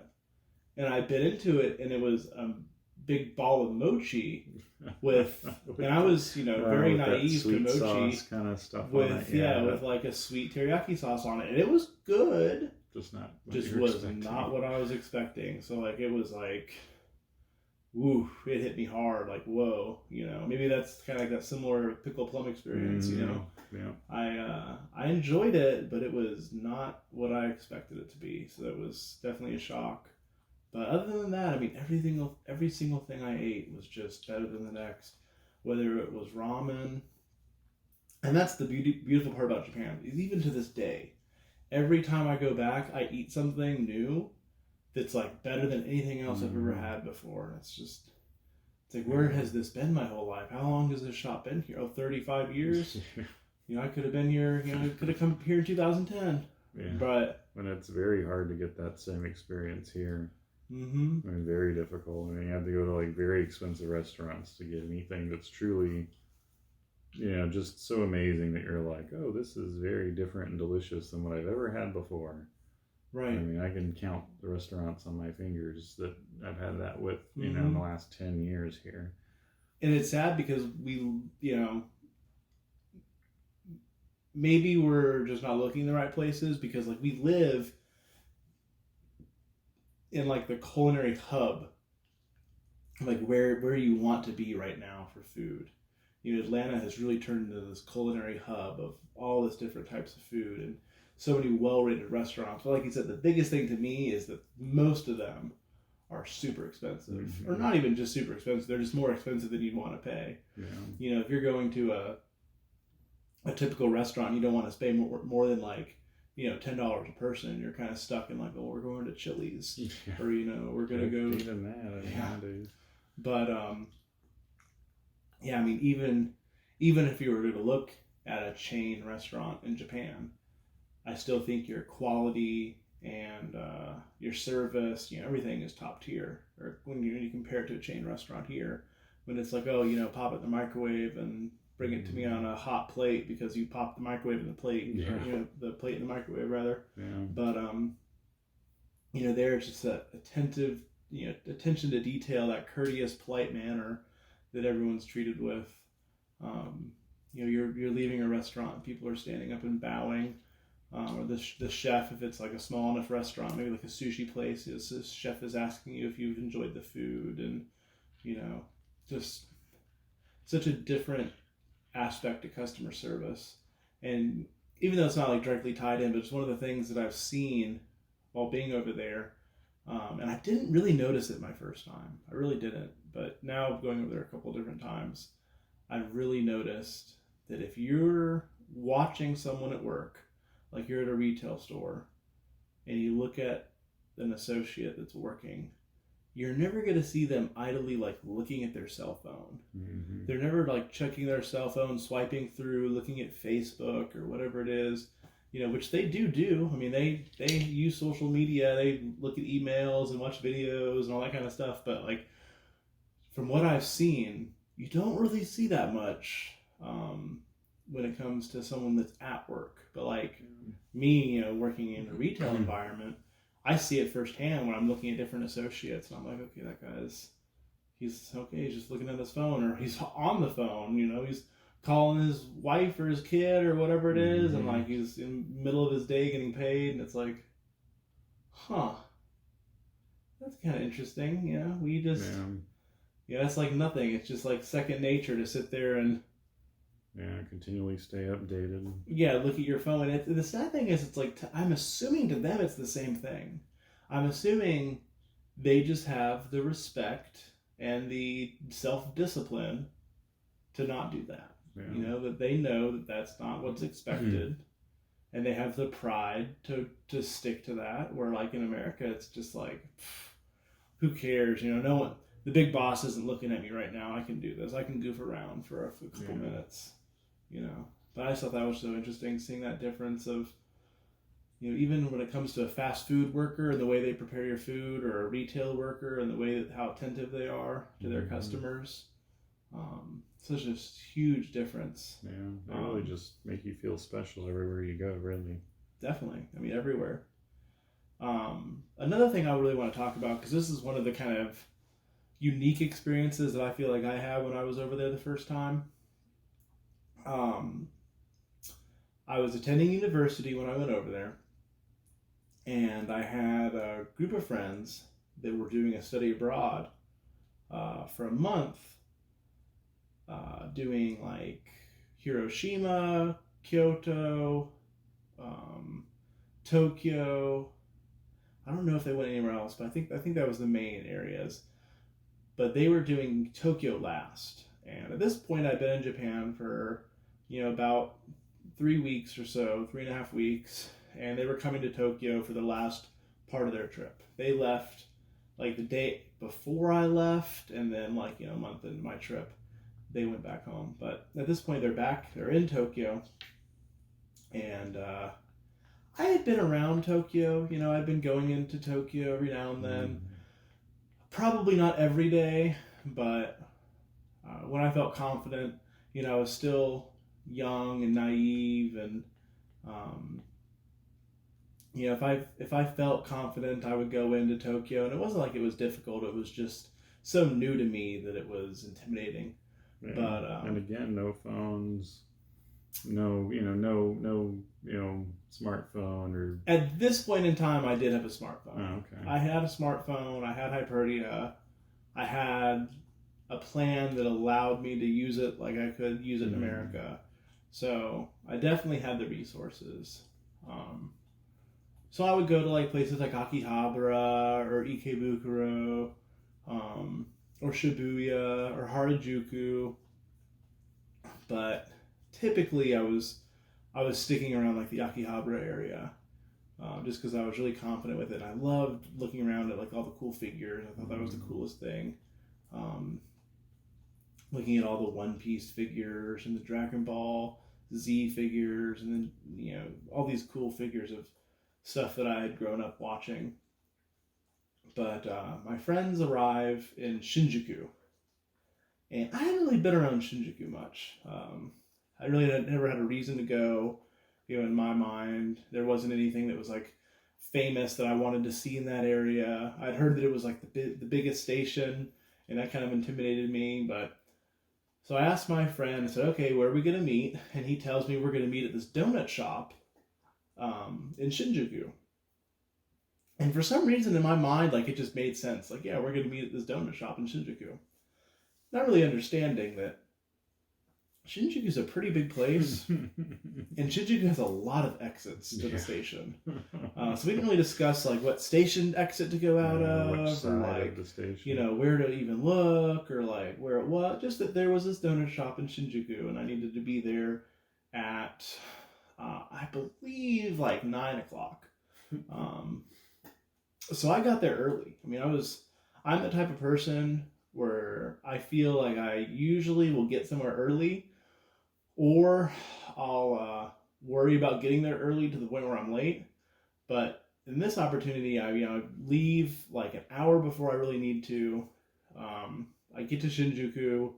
I'm looking at all the exits. I'm overwhelmed. My friend doesn't have a cell phone. We've been talking on like a messenger through his computer. So like I can get messages, but he can't because he doesn't have his computer on him. You know, he's out and about. He can only use his computer when he's back at his hotel. So, you know, I get to Shinjuku and I'm starting to walk around looking for this Mr. Donut. And I kid you not, I walked around for like 3 hours. Oh my gosh. You know, I just couldn't find this Mr. Donut. I was completely lost. I mean, I was able to stop and ask for directions, but kind of like we talked about earlier, when you talk to the wrong person, you're asking for directions. I mean, they're telling you like this story about like how to get somewhere, and like they're using all these landmarks that you're unfamiliar with, and like, you know, at this point in time, I don't even know like the words left or right, you know. Like, you know, I literally needed someone to give me a map, or I needed someone to like hold my hand and like walk me over there. Which the funny thing to me, oh, and one thing I should add in here, my cell phone actually had died as well, because I didn't have an external battery for it. I'm not sure if those were even a thing at that point in time, but like, you know, I didn't have one the entire trip, so my phone died, and that was it. Otherwise, I would have just like Google Maps and like, you know, walked there, like asked my friend, hey, what exit, you know, and maybe he would have eventually responded, but my phone was completely dead. Then it started raining. In 2010, you know, I hate to admit this, but Crocs were very popular in Japan, mainly because you had these little like Croc accessories that you could stick into the Crocs. I'm sure you know all about those. So Crocs were really popular, and I decided I was going to buy a pair of Crocs before I went. They were super comfortable, but they have like no traction. Especially when it rains. So I'm like slipping around outside, like, you know, and all throughout Shinjuku, and eventually I like slipped and fell and like landed wrong on my toe, my big toe. So then I'm like limping, and like my toe is like turning black, and I'm like limping throughout Shinjuku trying to find this donut shop. You know, I've asked like 3 different people where it is. They've all really tried to help, but like their help just wasn't the help I needed. I didn't understand the help, but I could sense that they really wanted to try to help me. Eventually, I ran into this random like British guy, like smoking a cigarette, and I was just like, so desperate. I've been walking around for this point for like 5 hours. You know, it's getting dark. You know, it's probably been dark for an hour or two at this point. And I asked him like, hey, you know, do you know where this donut store is? And he's like, well, there's like three. There's like one over there. There's like one down this direction. And he's like, I think there's even one like over there. And he's like, you know, telling me there's like all these, you know, donut shops in this area. So after about another hour of like walking to all these donut shops, I finally find like the one that I'm supposed to meet him at. And at this point, it's like way past the time we're supposed to meet. Like, you know, I forget, we were supposed to meet there at like 9:00. At this point, it's like midnight. So it's a 24-hour donut shop. So I was like, okay, yeah, that's good enough. I guess since I'm here, I'll just go ahead and go in there and have a donut. You know, at this point, you know, it's probably too late to meet up with him. You know, I guess we'll have to figure something out. You know, I'm not really sure what I'm going to do at this point because it's like the trains are all stopped. Mm-hmm. You know, I'm in a town that I don't really know. I'm probably, you know, 55 minutes, maybe longer, an hour and 10 minutes from home. You know, I probably have some money on me, so I can probably get a hotel, worst case scenario, or probably sleep in this donut shop if I really wanted to. But, you know, I get a donut, and I'm sitting there just eating this donut, kind of depressed. But then at the same time, a little happy that I finally found the donut shop after, you know, however many hours of walking around just in circles, lost. And my friend just appears out of nowhere. He walks up the staircase on the second floor, and he's like, Chase! And I was like, hey, man! And he's like, I just kind of figured I would come by just in case, like, you had gotten lost, or, like, you know, figured I would check again. And, you know, we just happened to link up. He took me back to his hotel, and we laughed about the fact that I'd been walking around for like 6 hours, and my foot was like turning black, and I was now limping. But that was, you know, it was one of those experiences where I'd never been lost in America before. You know, like I'd never been like, oh, I've been like, where am I? But then I look at my GPS, or like I ask the person I'm with that's driving, or like, you know, I'm usually not in an area I don't know because I've driven to that area. You know, I've decided to go there. Yeah. You know, in this situation, maybe it would have been different if my phone hadn't died, but because I was just so disconnected from everyone, I couldn't speak the same language as anyone. It wasn't scary. I would never say it was scary, but it was just an interesting experience of seeing the same things over and over again and being like, am I walking in a circle? Or am I thinking I'm walking in a circle because like everything kind of looks the same to me, and it's getting dark. Such a big station. Right. It was terrible. But then another experience I had that I'll kind of run over how I got into the situation. But essentially, I'm having dinner with a friend. We're having a great time. And then we realize last train is running, you know, fairly soon. She's going one way, I'm going the other way. So I, you know, run back to the station. I say goodbye. I get on the last train, and I'm going. I have to make like one transfer, and I go to get that transfer, and that train's gone. And I still to this day can't tell you if the train left early, because like typically Japanese trains, especially in Tokyo or in the Tokyo area, are, you know, always on time. They always leave on time, and if they are running late, it's like a minute. You know, it's super bad. I mean, even like, you know, seconds sometimes. Right. They'll have to issue a letter, you know, to all the passengers saying, sorry, you know, our train was late. Please right.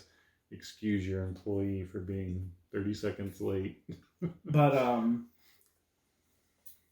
I feel like the train left early or something, because I get off of the station and it's just like they're closing the doors. You know, I'm looking and like there's like no trains on the list, you know, for like the next one's coming. And I'm like, this is where I typically like. I know I'm supposed to go from this train to that train, and there's no trains coming, and I had no money on me. I mean, I literally had my train pass. That's the only money. I had my train pass, and I had like 150 yen.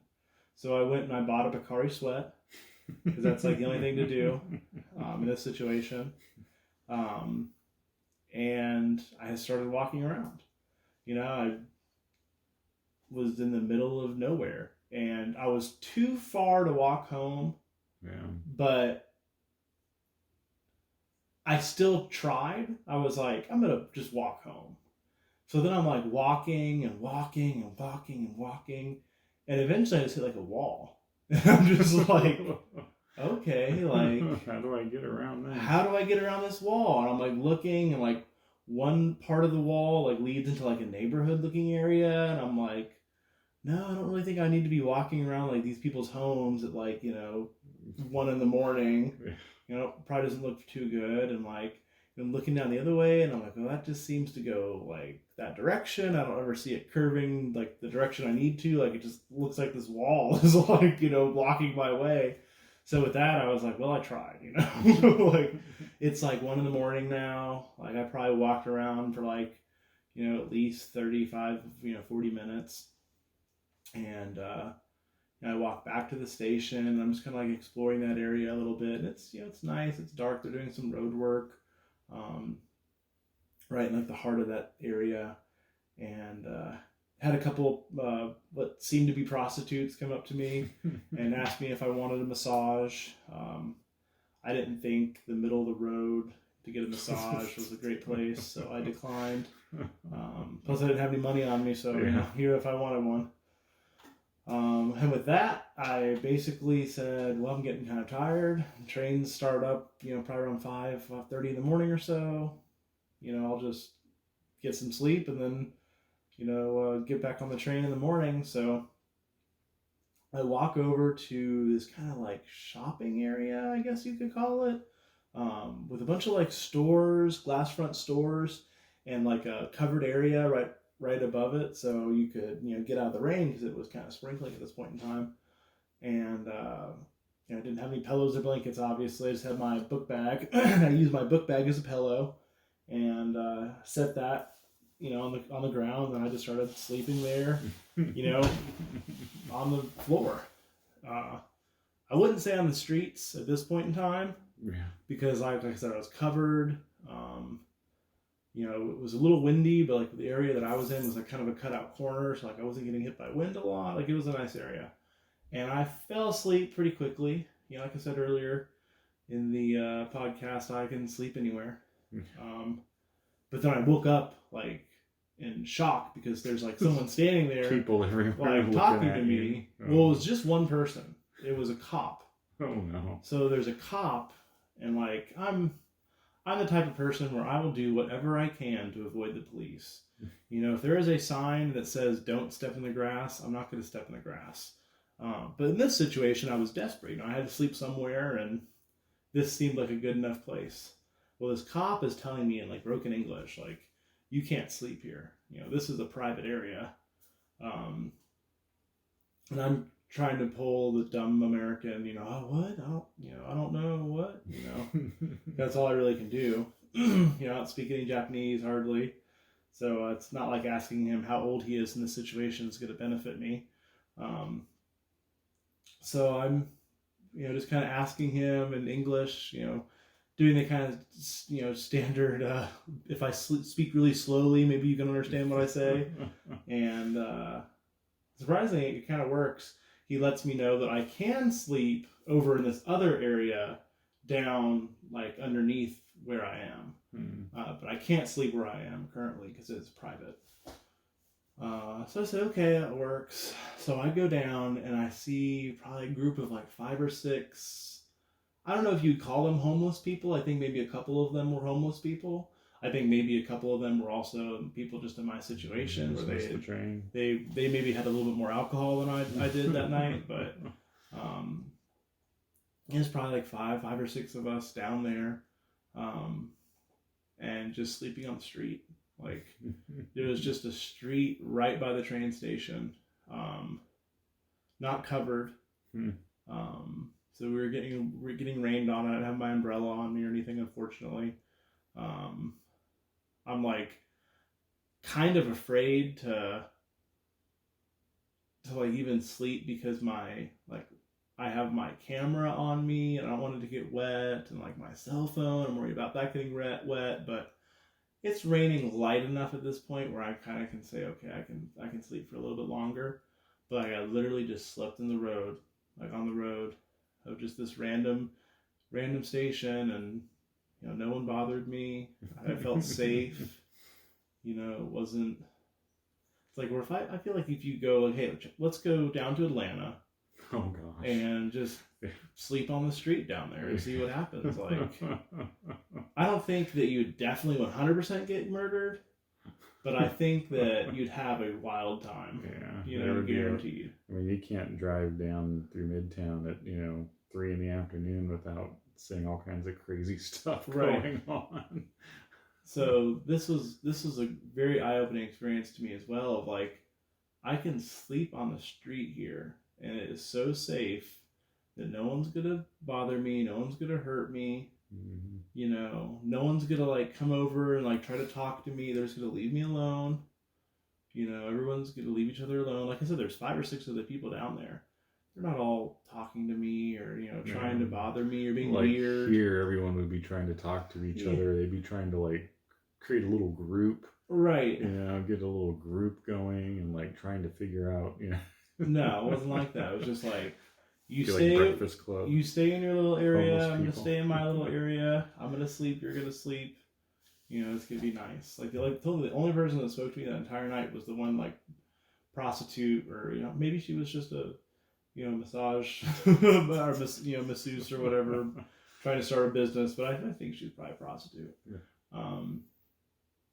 That's the only person that talked to me that entire time, and then eventually the sun came up at 4:45 and started wiping the eyes away, and got on the train when it started and came back home, and you were like, what happened? Where have you been? Like, what have you been doing? Well, I've got a story to tell you. I was sleeping on the streets. But yeah, just going over there and seeing how different it is. And it's not just like, oh, it's different because it is. It's, if you were to put the exact same scenarios happening in the United States, it would be completely different. Mm-hmm. If you have a mass transit system that everyone's using, you're not going to have a completely silent train car, going from Saitama into Tokyo. You're going to have everyone yelling and screaming and being loud and obnoxious and not really caring about what the next person's doing. Where they're thinking, well, I gotta be quiet because the group is more important than the individual. Which that's changed a little bit, over time. When I first went over there, I mean, it was silent on those trains. You could hear a pin drop. Where now there's kind of always like a whisper. The younger generation seem to talk a little bit more on the trains. But that was just something to me that was just so unique. It wasn't even possible in the United States. No, it also has a big impact on the whole culture of going out late at night and eating and drinking and having parties or going to clubs or different things like that. There you can go out. Your situation is a little different because you got kind of cut off at a connecting station, but you can go out in Tokyo and stay up late and drink and stay up till 4 or 5 in the morning and be drunk, and you're still completely safe because you can make your way to, somewhere to stay, or, even just like a 24-hour place to eat. You'll oftentimes see a bunch of people in there early in the morning, at a 24-hour McDonald's or cafe, just hanging out, waiting until they're, awake enough to go back home. Well, you're not put in those situations where it's like, well, the only way you're getting home is driving. Mm-hmm. So your options are drive drunk, or, at this point in time, before Uber, you can call a taxi. Pass out in your car. Right. And which even then, like, I've done that before, but even then, you can get arrested for that, Mm-hmm. You can still get, a DUI charge for just sleeping inside your car, So, that's one of the things that, I didn't really appreciate the first time I went there because I was so young. I was 20 years old. I didn't smoke cigarettes or drink alcohol hardly at all. I did it to You know, I did it on the plane because I could, or I did it at a bar in Japan because I could, but I was ordering a beer to order a beer, not ordering a beer to get drunk. Yeah. So that's one of the things that over my next few visits that I really started to realize and appreciate of like, wow. And one of the things that was different about my experience having to sleep on the street is I didn't have any money on me. Yeah. If I would have had, $20, I probably would have been in a restaurant getting drunk. Just saying, hey, that's all there is to do. But yeah, it's just one of the things that I really appreciate about Japan. Even though I think it's I hate that they have a drinking culture like they do. I think that that's kind of sad at the end of the day, that your society is so rough on you that like you have to like hit the bottle hard on the weekends and after work to manage the stress of dealing with your everyday life. Like that's kind of depressing to think about. But at the same time, like it's great that you can go out and party and drink until 5 a.m. and time flies because places are open and you got the clubs to go to and your trains start rolling at 5 a.m. and your sun's up at 4:30 and there's something cool about coming out of the bar at 4:45 and the sun being up. And you're just everyone's kind of walking like zombies, like trying to wake up in the sun shining. Right. Or like and it's so weird because you'll see some interesting people, when you're over there, especially people that are drunk.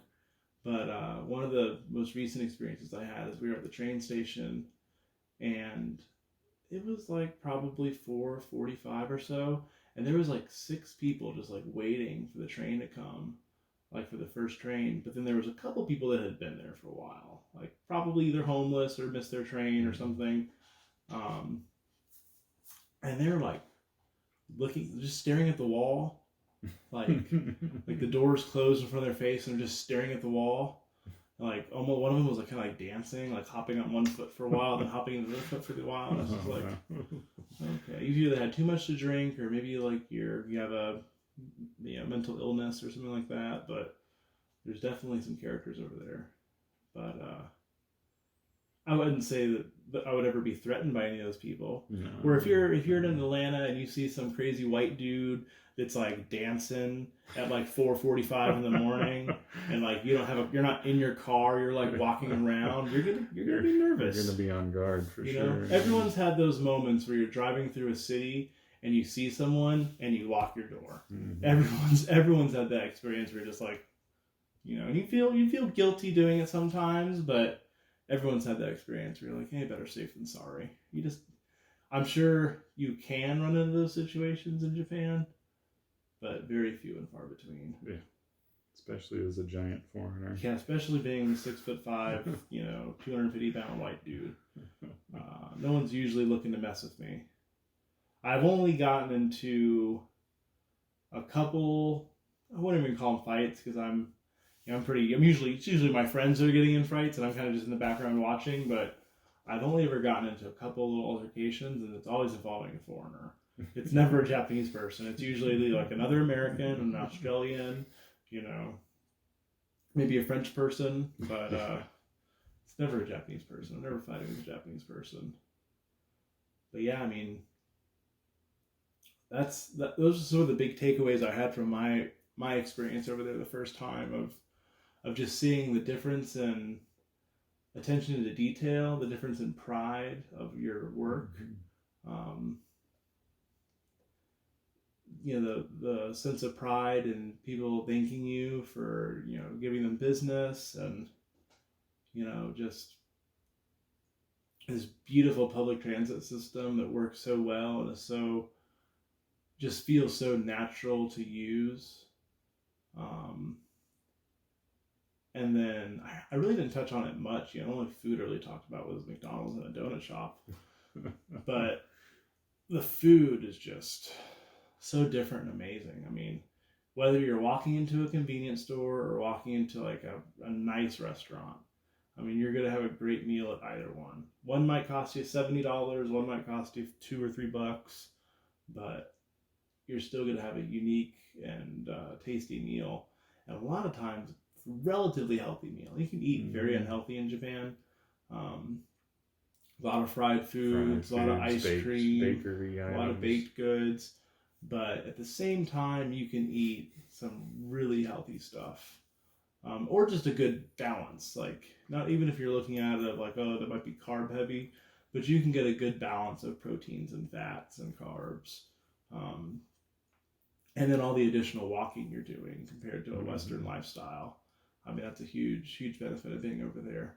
But yeah, just such a beautiful country, and that's, you know, what we talked about. We didn't even touch the surface on, you know, architecture and shrines and temples, and you know, there's so much more to discuss in the future about, you know, how we have appreciated certain things like that. Yeah. But just as far as our first impressions of being in the country and what we instantly loved, I think we did a pretty good job of covering all those things today. Yeah, definitely good. Just first impressions, and we could go on and on about different cultural experiences, especially, you know, working in the public school system over there. You just get exposed to so much weird, odd things that are you know, part of their culture and part of just the way that it works over there. Yeah, I'll have to cover some of those things in another podcast some other time. So we planned for this to be about 30 minutes long. I think we went a little bit over on that, but I think that's a good problem to have. Yeah. Anything else you want to add on to this before we sign off? No, I don't think I have anything else. Sure. Well, it was a pleasure talking to you about a topic we're both, you know, passionate about. I look forward to doing it hopefully again next week. It'd be cool if we could make kind of a, you know, a nice habit of this. It went by, you know, time kind of flew on it, so I think we both had a good time doing it. Yeah, definitely fun. Once again, my name is Chase. This is my brother Chaz. We're both two individuals that are very passionate about traveling, about particularly Japan, and their culture, their food, their people, their language. And look for us in the future to see some other related videos involving Japanese culture and several other topics centered around Japan.